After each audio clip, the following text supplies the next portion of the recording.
अस्सलाम वालेकुम फ्रेंड्स, हाज़िर हूँ नई रेसिपी के साथ। और आज हमने मैकरोनी बनाई वेजिटेबल्स के साथ, बहुत ही मज़े की बनी और बहुत ही कम इंग्रेडिएंट्स हैं। तो चलिए शुरू करते हैं फटाफट से ये ज़बरदस्त रेसिपी हमने कैसे बनाई। तो सबसे पहले हमने पास्ता उबाल लेना है। तो उसके लिए हमने एक बड़े पतीले में खुले बर्तन में आपने पानी लेना है ताकि पास्ता जुड़े ना, और उसमें हमने नमक शामिल कर दिया। इसके अलावा इसमें हमने कोई भी चीज़ ऐड नहीं करनी। तो सबसे पहले हमने इसे उबाल लेना है। और ये देखिए 2 मिनट तक हमने उबालना है, बस ज़्यादा नहीं। अगर इस टाइम पे थोड़ा सा कच्चा लगे तो कोई बात नहीं, आप इसे इसी पानी में 2 मिनट के लिए छोड़ दें और उसके बाद हमने इसे छान के अलग कर लेना है। और अब हम इसके लिए तड़का बनाएंगे। उसके लिए सबसे पहले हमने आधा कप ऑयल लिया है। ज़्यादा ऑयल का यूज़ हमने नहीं करना। आधा कप ऑयल लिया है और इसमें हमने 2 अदद चॉप की हुई प्याज, उसे थोड़ा सा सौते कर लेना है। और साथ में लहसुन अदरक का पेस्ट और 1 कप कीमा शामिल कर देना है। और कीमे को भी हमने अच्छी तरह से भून लेना है। अब इसमें 2 चम्मच हमने खुश्क धनिया पाउडर, 2 चम्मच लाल मिर्च का पाउडर और 2 चम्मच हमने चिकन पाउडर, और इसके साथ ही थोड़ा सा ज़ीरा और नमक थोड़ा सा शामिल करके हमने इसे अच्छी तरह से भून लेना है। और ये चिली फ्लेक्स आप डालना चाहें तो आप डाल दें थोड़ा सा। और अब हम इसे अच्छी तरह से भून लेंगे। अच्छा, यहाँ पे मसाले में एक बात यह है कि अगर आप पैकेट का यूज़ कर रहे हैं तो फिर इन मसालों की ज़रूरत नहीं है, लेकिन मैं घर में ही इसके लिए मसाला बनाती हूँ। और ऑयल की क्वांटिटी आप देख लें, बिल्कुल भी इसमें ना होने के बराबर है। बस इतना ही आपने लेना है, क्योंकि ज़्यादा ऑयली अच्छी नहीं होती और ना ही अच्छी लगती है खाने में। तो इसे हमने थोड़ा सा भून लेना है। और अब टमाटर का पेस्ट हमने इसमें शामिल कर देना है। 3 अदद टमाटर का पेस्ट हमने बना लिया है ग्रेट करके, और वो हम इसमें शामिल करेंगे। इसके साथ हमने इसे थोड़ा सा भून लेना है ताकि मसाला भी फ्राई हो जाए और टमाटर का पानी भी खुश्क हो जाए। और जैसे ही टमाटर आपको लगे इसका पानी खुश्क होने लगा है, नीचे आपने लगने नहीं देना, तो इस टाइम पे हम इसमें वेजिटेबल्स शामिल करेंगे।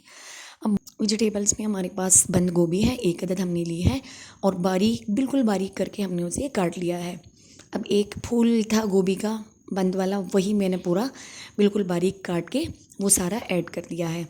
और इसके साथ ही हम इसमें शिमला मिर्च ऐड करेंगे। तो 3 से 4 अदद मेरे पास शिमला मिर्च थी, तो उसे भी मैंने क्यूब्स में काट के इसमें शामिल कर देना है। अब यहाँ पे सब्जियों को हमने पकाना नहीं है, थोड़ा सा सौते करेंगे, क्योंकि जब मैंने ये पास्ता हमने बनाया और खाने में इतना यमी था, क्योंकि इसमें वेजिटेबल्स का क्रंची सा टेस्ट आ रहा था और खाने में भी बहुत ही क्रंची थी। तो इसको हमने थोड़ा सा अब पका लेना है। आप ढक के पकाना चाहें या इसी तरह पकाना चाहें, बस 2 मिनट तक हमने इसे पकाना है। सब्जियों को हमने इसमें ज़्यादा नहीं पकाना। अब इसके ऊपर हमने कुछ चीज़ें ऐड करनी है, मसाला, जिसमें हमने नमक का ख़्याल रखना है कि कितना चाहिए। इसमें 1 अदद हरी मिर्च ऐड करेंगे और नमक बराबर करने के बाद हमने इसे थोड़ा सा मिक्स कर देना है ताकि सारी वेजिटेबल्स अच्छी तरह से मिक्स हो जाए। और साथ में काली मिर्च ऐड करेंगे, तो 1 चम्मच या फिर आधा चम्मच आप रख लें, तो काली मिर्च ऐड करेंगे और इसे भी थोड़ा सा मिक्स कर देना है। और सिरका ऐड करेंगे, 3 से 4 खाने के चम्मच हमने इसमें सिरका ऐड करना है।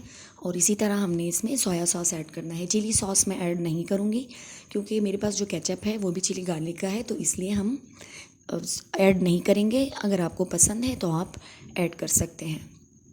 और इसे मिक्स करने के बाद थोड़ा सा हमने पका लेना है और चूल्हा इस टाइम पे हमने थोड़ा सा तेज़ रखना है। और अब इसे भी थोड़ा सा फ्राई कर लेना है। और इसके साथ ही हमने इसमें चीनी ऐड करनी है। अच्छा, चीनी हमने इसमें 2 खाने के चम्मच भर के ऐड करना है। चीनी से मीठा नहीं होगा, लेकिन इसका टेस्ट बहुत ही ज़बरदस्त हो जाएगा, तो चीनी का इस्तेमाल ज़रूर कीजिएगा। 2 खाने के चम्मच हम इसमें चीनी ऐड करेंगे और इसे हमने अच्छी तरह से मिक्स कर देना है। अब इस टाइम पे देखिए चूल्हा हमने तेज़ रखा है, तो इसका जो सिरका वगैरह इसमें डाला था वो खुश्क होने लगा है। और जैसे ही ये खुश्क होने लगे, इसका मतलब ये होगा हमारी वेजिटेबल्स रेडी हो चुकी हैं। अब पास्ता हमने अच्छी तरह से छान लिया था और एक दफ़ा उसके ऊपर पानी गुजार लिया है। और ये देखिए, आप देख भी सकते हैं इस तरह से, ये देखिए बिल्कुल दाना दाना अलग है, कोई ये टूटा नहीं है ना ही जुड़ा है। और इसे हमने अच्छी तरह से मिक्स कर देना है। और 3 ही स्टेप में हमारा बहुत ही ज़बरदस्त सी मैकरोनी हमारी तैयार हो गई है। कोई इसमें मुश्किल नहीं आई, ना ही बाज़ार से हमने इसके लिए महंगे मसाले मंगवाए हैं।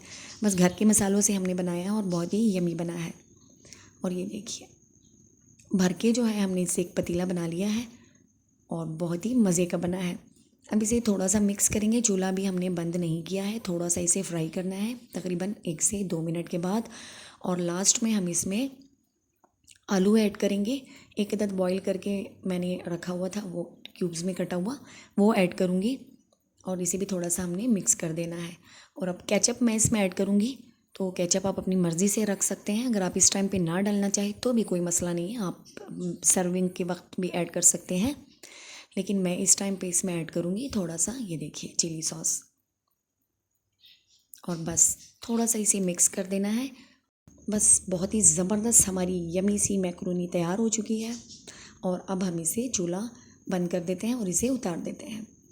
तो अब इसे डिश आउट करते हैं और देखते हैं कि कैसे बनी हमारी ये ज़बरदस्त सी मैक्रोनी, कैसे बनी है। तो ये देखिए जनाब, बहुत ही ज़बरदस्त हमारी मैक्रोनी तैयार हो चुकी है। वीडियो देखने का बहुत शुक्रिया। अल्लाह हाफिज़।